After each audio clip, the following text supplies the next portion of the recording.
Na na na na na na na na na. What's up, 3FLB? Mrs. Lau's coming at you live from her porch. Just getting some fresh air out here, and I thought I'd read another chapter of Wayside School Gets a Little Stranger. We're on chapter, I believe, 23 right now. It's called Ears. I'm going to read it in little chunks so you can take a break, go use the bathroom, wash your hands, get a little snack, something like that. So right now, let's start with chapter 23, Ears. Wendy had 3 ears, She had 1 ear on each side of her head, just like most people. But she also had a 3rd ear, which lay flat on top of her head. You couldn't see it. It was completely covered by her thick, frizzy brown hair. She was an intelligent and lovely young woman. She was gentle and kind. At least she used to be. Then she met Xavier and became evil and wicked, but I'll get to that later. She lived in a small apartment in the big city. She always kept fresh flowers in the vase on her kitchen table. She didn't have any friends. She was afraid someone might find out about her ear. The 3rd one, The one on top of her head. The other 2 were pretty, as ears go. Actually, the 3rd ear wasn't ugly. In fact, it looked just like her other 2. It was quantity, not quality, that bothered her. Then she met Xavier. It was at a museum. They happened to be standing next to each other looking at the same painting, the Mona Lisa. A guard stood by to make sure they didn't touch it. Xavier was very handsome, but he was frightfully shy. He was afraid of women.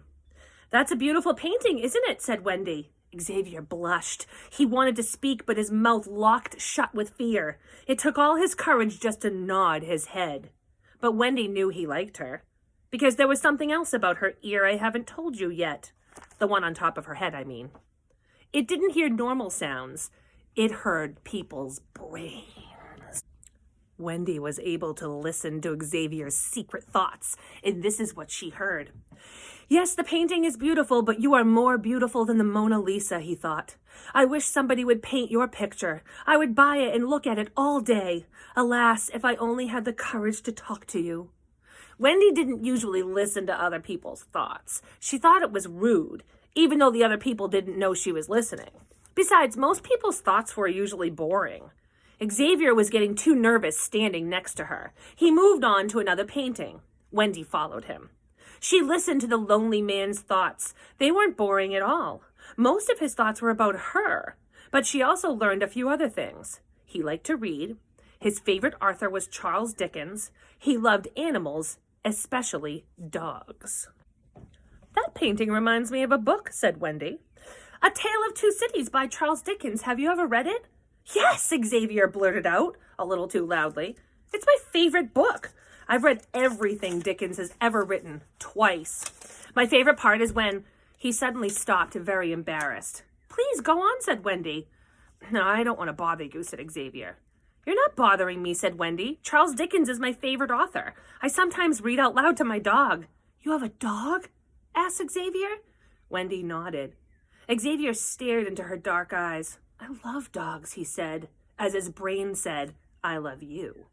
Wendy and Xavier spent the afternoon together. He could hardly stop talking. It was like a genie had escaped from a bottle. All the love and emotion that had been buried for so long inside him came pouring out on Wendy.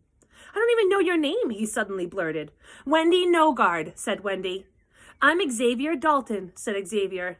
They shook hands and made plans to meet again at the museum the following week. On her way home, Wendy stopped by the library and checked out the book, A Tale of Two Cities. Then she went to the pet store and bought a dog. A month later, Xavier asked her to marry him. Wendy didn't know what to say. She loved Xavier, and she knew he loved her, but she still hadn't told him about the ear. The one on top of her head, He knew about the other 2. "Marriage is a big step," she said. "I'm afraid we haven't known each other long enough." "I've known you long enough to know I could never be happy without you," said Xavier. "Before I met you, Wendy, I was sad and lonely, but I was used to it. Now I can't imagine living like that again. I don't know what I'd do without you." He stroked her hair. "Well, there's one little thing you don't know about me," said Wendy. His hand bumped into it. "What's this thing?" he asked. "That's what I was going to tell you about, dear," said Wendy. Xavier parted Wendy's hair and looked at it. "It's an ear!" he exclaimed. "Yes, it is," said Wendy. "Some people have 2 ears. I have 3. Now that you know, if you still want to marry me, my answer is yes. Yes, sweetheart, yes. I love you, said Xavier. That's all that matters to me. That was what he said. But this is what he was really thinking. Oh, gross. You're disgusting. I never want to touch you again. I can't even stand to look at you. You tricked me, you freak, you monster. And of course, Wendy heard every word. He stood up. I'll be right back, sweetheart. I bought you diamond earrings as an engagement present. I just need to run back to the jewelry store to buy one more. He hurried out the door. She never saw him again. I'm sorry to say this story has a sad ending. Xavier, thanks to Wendy, got over his shyness. He went out with lots of women but broke each one's heart. He could never love any of them.